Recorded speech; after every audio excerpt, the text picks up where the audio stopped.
All right, I'm going to start with, I'm so sorry if I mispronounce anyone's name, but this week we're taking a look at a movie about a shape-shifting alien that terrorizes the Arctic. Yep, we're talking movies, we're talking Slashback, starring Tanisha Shirley, Chelsea Prusky, and Nyla Ellsworth, written by Ryan Cavan and Nyla Innuksuk, who also directed. Kris, nobody fucks with the girls from Pang. God damn it! That's like literally the line I was gonna use. And it's such a great line, so I'm actually cool with the fact that I don't have another quote. That is, definitely no one messes from the girls from Pang.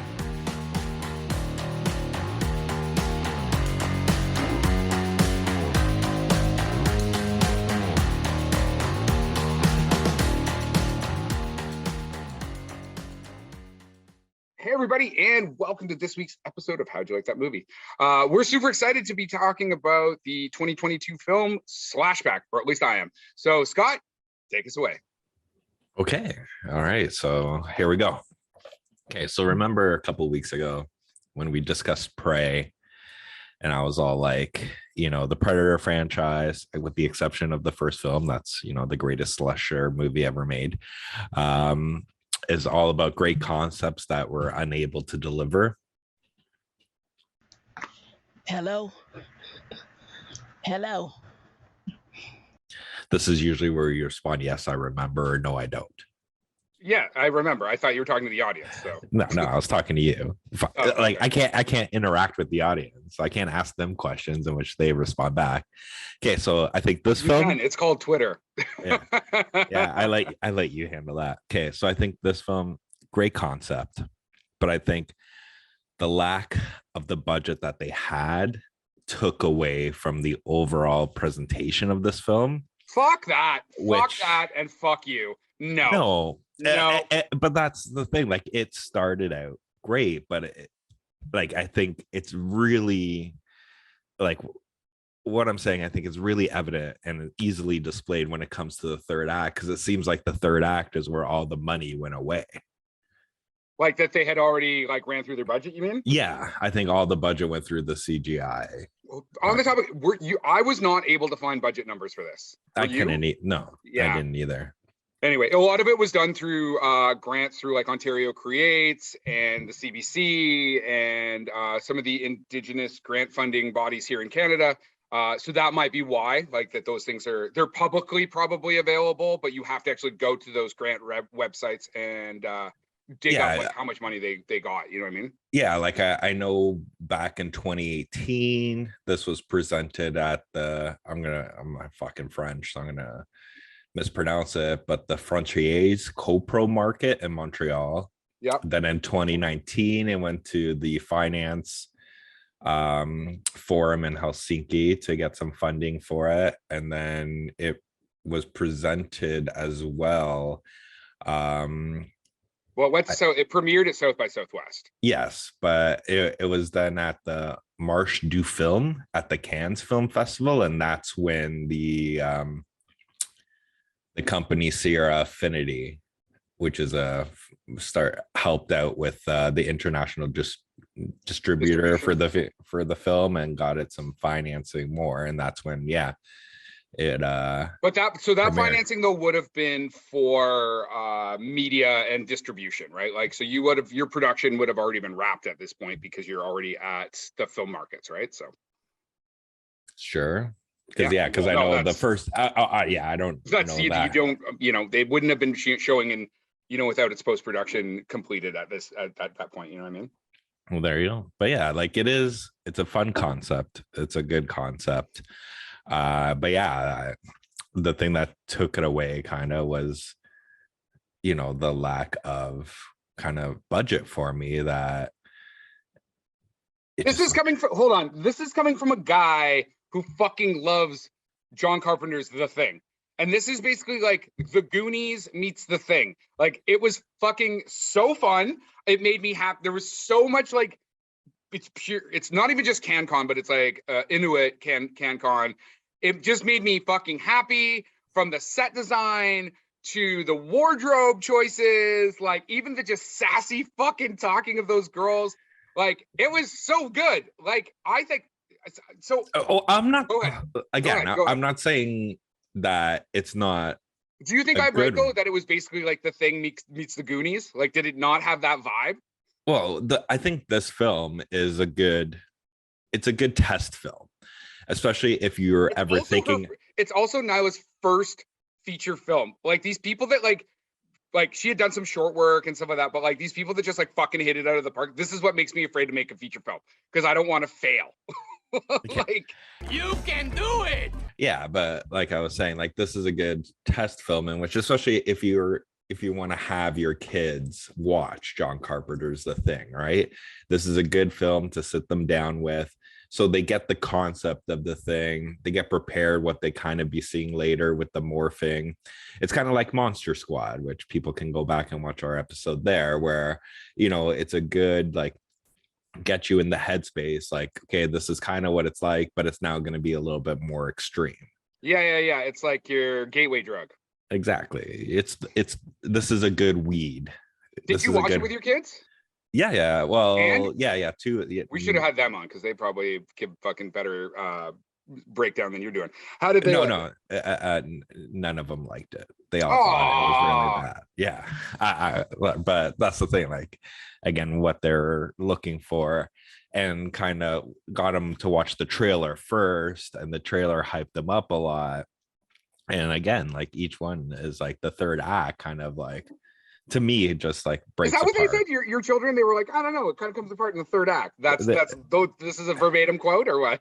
well, when they're like, I didn't like the ending, kind of like, that's the third act. So so it's close to a verbatim quote. Lefebvre was a douche, but he didn't deserve to get his skin torn off and sewn by an alien. Maybe just a butt probe. But yeah, I get what you're saying, and I appreciate your Enthusiasm. opinion. Yeah, like I like you're not very enthusiastic on many films, right? Unless you have an agenda. But yeah, I do appreciate it, and like I said, like it's a good concept, and like I did like it. And a lot of the girls that were actors, this was their first movie, and I think they did a good job, like with the acting, especially with the load they had to take for being. Oh yeah, because it's dialogue heavy, right? Like, Yeah. there's lots going on. Yeah, go ahead. Yes. So I mean, like I said, so I thought it was great. I really appreciate. So we did what was it, Night Raiders, right? So we did Night Raiders, and we did this, and both are like Indigenous directors and writers, and both female. And I actually think that this did a better job with its smaller budget, even not knowing what the budget it was. Like, you can feel the budget constraints on the film. And so I think that, like, Guy Godfrey, the cinematographer, he did a great job of like those beautiful shots of the Arctic. Like, normally, like, I fucking complain about like the drone shots, but they work in this, and they allow the film to be like almost look better than the budget that it probably had, because the natural beauty of the North is, I mean, it is natural and it is beautiful. And he showcases this in such a nice way that you have these kind of like little set pieces happening with this beautiful landscape, and it makes it feel like a bigger film. This is a film that didn't try and be a film with a bigger budget. You know what I mean? It understood what it had as far as money. It had, like you said, the actors are almost like, other than the dude at the beginning that gets the first guy killed, he's a fairly famous Canadian actor. I can't find his name right now. Anyway, it doesn't matter. He's not that famous. Anyway,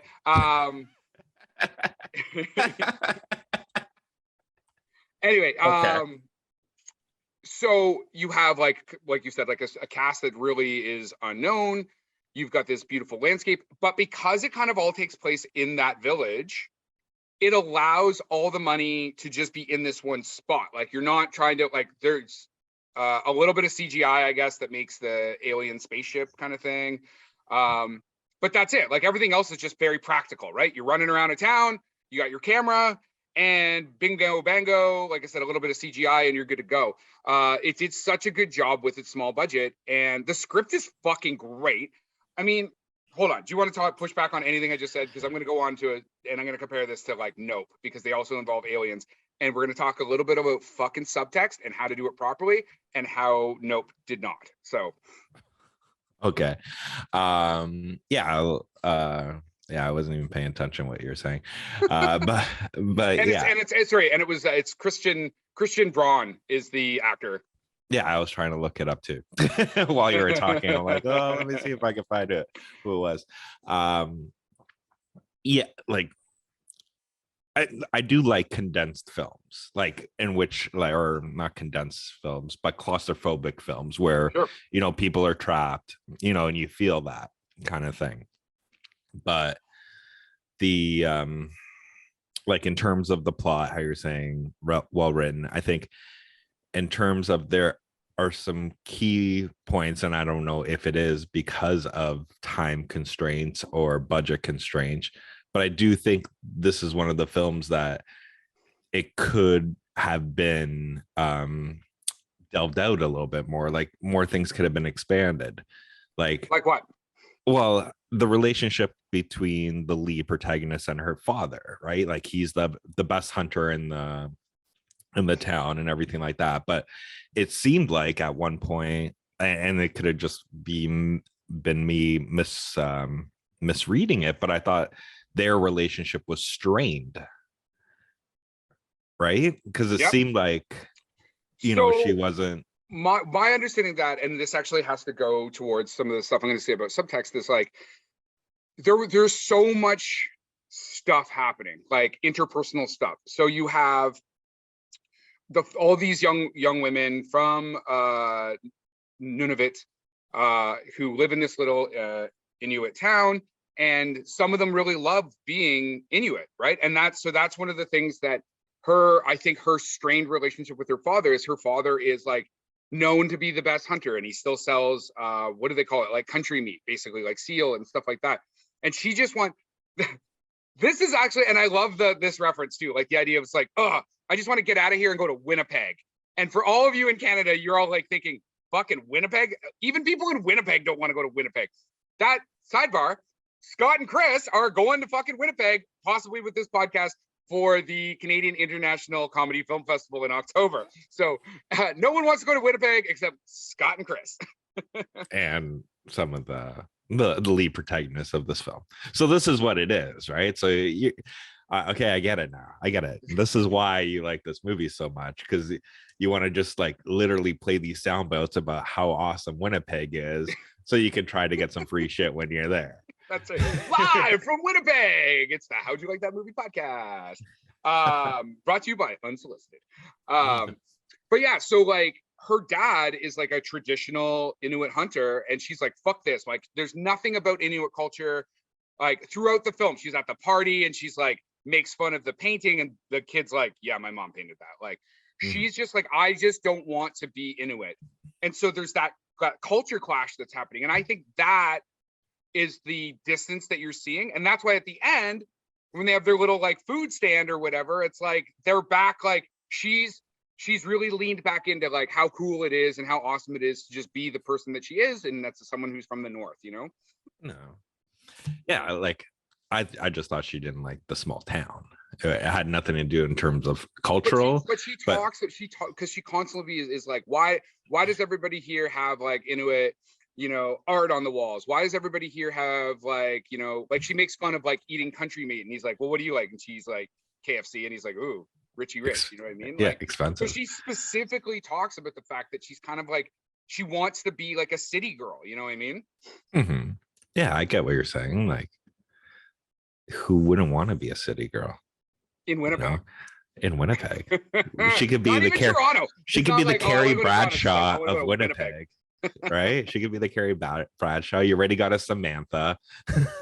That's right. But yeah, so the way they deal with a lot of the subtext. So they talk about like, land back. They talk about like white people and like coming up there and buying like, the only reason you make this art is they use an Inuit word for it, but basically like so that they could sell them to rich Kaluna who feel sorry for us. Stupid white tourists and stuff. And like, it's all just like woven, like when she puts on the like no peace on stolen land, like the land No justice jacket and stuff. I'm just, oh yeah, no justice on stolen land. I'm just like, it's all in there. That's all subtext. They're talking about Indigenous sovereignty and stuff like that all at the same time. It works. You can pick up on it. It's not hit over the head, but it's also not like Nope, where you have to read a fucking Variety article with the director to be like, oh, yes, it's underrepresentation in animals and people of color in Hollywood. Activist. Yes. Like, it was so well done. As soon as I finished watching it, I recommended it to a ton of people. I was like, gotta go watch this fucking movie. And it's only like 88 or 86 minutes long. So it's like the perfect length. Like, you are correct. There is things we could probably do to make this film better, but I almost feel like I am not picking on this film. I am not going to pick it apart because it doesn't deserve to be picked apart because they did such a good job with what they had. They're telling a great story. Those girls are fucking awesome. Like, I could just like watch I want Stranger Things, but with them, where they just go around and like, oh, like Stranger Things meets Monster Squad, where the girls from Pang kick ass, take names, and like kill aliens and monsters and stuff in the north. Fucking, I would watch that show as well. Sure. All right. You can write a petition to the CBC, the Canadian Film Board, even the CBC stuff. Like, I don't know if you noticed that, like, yeah, you hear the broadcast and you hear the like CBC intro music, and I'm like, oh my god, it's the National. Yeah, and then even at the end when the reporter comes out and I saw the CBC logo, I'm like, man. How much do they pay to get that into there, right? Or even having the Montreal Canadiens, like, because anything that's licensed and stuff, they would have to get approval for, right? Yeah. Well, and the one actor. You see, what is it? Is it the Canadian Juniors or Hockey Canada or something like that? There's like a ball cap or something like hanging in one of the houses. Maybe, yeah, but yeah, like even that sweater, I'm not Canadians, like Montreal Canadiens fan, but even that sweater that was worn, that was like just the symbol like all over the place. I'm like, that does look like a pretty cool sweater, right? Like they should have gone with the Leafs, but hey, sometimes bad choices are made. They had to do that so that they can have some Quebec representation in there. You know what I mean? We don't want to piss off the province of Quebec. I actually want to know how much Honda paid, because that was like, it was like Honda all over the place, like ball cap, Honda, hey, nice Honda, like not even like nice four-wheeler or whatever. It was like specifically the fucking brand. I need to borrow your Honda. So they must have had like a word count in there where it's like, okay, we're gonna give you some money and you have to say the word Honda X amount of times throughout the film. You know what I mean? Am I saying meow? I thought. Don't think, boy. Meow, do you know how fast you were going? Oh, it was like whatchamacallit, it was like T2 Arnold Schwarzenegger getting paid like the $200K or whatever for the whatever he got paid for that movie, but it worked out to like $120K a word or something like that. They're like, you have to throw in Honda. You have to throw in Honda, right? Meow. But yeah, I mean, it was super fun, even seeing like the douchey like white RCMP officer, and then the Indigenous, like, I felt, I don't want to spoil it, Peters. Like, yeah, what happened to her was sad. But like, and then she just shows up, and oh my god, like they use one of the Inuit languages like throughout the film, which reminds me, Amazon, what the fuck? Why is it when I turn on my closed captioning, it fucking cuts out any Indigenous fucking subtitles? Like, you guys gotta fucking fix that shit, because if it's a you problem, you got a big fucking problem, because the same it happened with Slashback, and it also happened with Night Raiders. So not fucking cool, Amazon, fix that shit. Yeah, but well, I rented it off the Cineplex store, and I didn't have closed captioning on, and it automatically came on. Yeah, that's not closed captioning, that's subtitles. Yeah, I watch a lot of stuff with closed captioning on, and so what would happen is when they'd go to speak their Inuit language, it wouldn't show anything. But as soon as I turn my closed captioning off, this is the same thing that happened in Night Raiders. As soon as I turn it back, I could see the like Cree or whatever. So whatever fucking Amazon is doing is fucking that shit up, and they got to sort it out. It's not cool. Not cool, man. There's people out there that can't hear. They have trouble hearing, and there's also all this indigenous language that you're not seeing, and it's being put in these films on purpose. Fix that shit, Jeff Bezos. Don't worry about fucking space. Well, Bezos isn't part of Amazon anymore, so anyways, whatever. I want him to fucking fix it. But it now doesn't matter. We don't need to fucking wait. But I'm gonna ask a question and see if that. So if you so technically it's in closed captioning, it's in English, and you're just reading the English, right? Yes. But when it switches over, could it be because they don't have a transcriber? Maybe, but that they should probably fucking sort that out, because if you turn closed captioning off, there is subtitles. The subtitles do exist. So someone's just not doing their fucking job. Anyway, this is not a closed captioning podcast. We should but have a technical. Yeah. I like I said, I loved all the like I said, like all the Inuit language throughout the film. Like they're going back and forth in English and then switching over. It's shot beautifully. Those fucking kids are awesome. Amazing job done by Nyla Innuksuk in directing a bunch of like non-actors. Watch this fucking film. Seriously, just go out, fucking watch it. It's short. You'll have so much fun. Like I said, Goonies meets The Thing. Well, I did like in terms of like with this film, like plot points, like you watch The Thing, like they're watching The Thing, they're referencing The Thing, because the one girl, when she's talking about, I'm like, she's talking about fucking John Carpenter's The Thing. Like, yeah, and they're like, oh, and then his stomach broke open and it cut his arms off, and you gotta light it on fire. Yeah, like see, like and like I said, like it's great concepts, because what they're doing is like they have these kids and they're using, it's technically using like the Scream formula, where you have people that know the horror movie formula and how to apply it to try to survive the film. And they're like, okay, she's like, I've watched The Thing. So this is how we kind of have to survive it. They even got to the point like, well, the only way we could know who the aliens are is if we test their blood. And I think that's when, like I said, the budget constraints kind of came in, because you can automatically see who the aliens were. Sure, right? you could have Men in Black, like the original Men in Black, right? So, but even on that topic, they superimposed Inuit folklore on top of like the alien. At first, she's like describing what she thinks she saw, and she's like referencing her own past as like someone in the North, and being like the story she was told by her elders. It was fucking great. Go out and watch this fucking film. Don't listen to Scott. Fucking Scott doesn't know anything about fucking movies most of the time anyway. So. Oh, that's cold. What? Even horror movies, I'm like, fucking hands down, I like this film. I would rewatch it. Yeah, but this ain't a horror movie. Like, no offense, this is not a horror movie. Like I said, this is like a fucking palate cleanser for kids to get ready to go into horror movies. Sure, call it whatever you want. Call it family friendly. It was super good. It is. It did have some jokes. I got nothing else. I'm not even going to do the quote on this, and I just think. No. I want to hear your quote. I want to hear it. Come on. You want to hear my quote? We have a fucking format. You stick to the fucking format. Okay. So first off, this has 100% on Rotten Tomatoes. Okay. So Mara Gates from RobertEbert.com says, the girls from Pang seriously kick ass, and I can't wait to see what Innuksuk does next.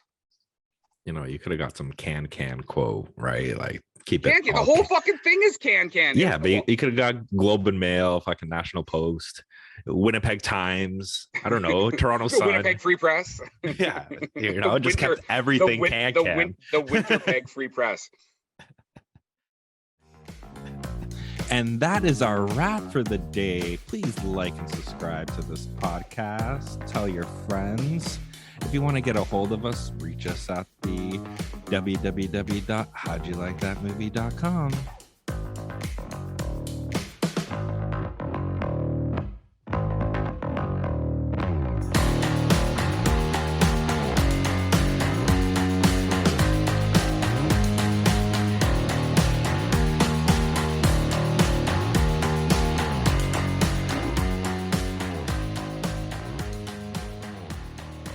the Globe and Mail, so Can pretty much saying what? Oh, look at that. Eh? Yeah, but I just think it's like an asshole fucking like it basically underestimates like all the fucking it undercuts all the fantastic work that was done. It looks beautiful. It doesn't look low budget. Like you can feel the low budget, but it looks good. They're doing this great job. Cheap ass Michael Myers mask on top of the contortionists. Look fucking like cheap. Right? But it just works, man. I'm like if that's what you're getting fucking Beto to shave out of, like. Production by Rod Shaver, Vader Monkey Productions.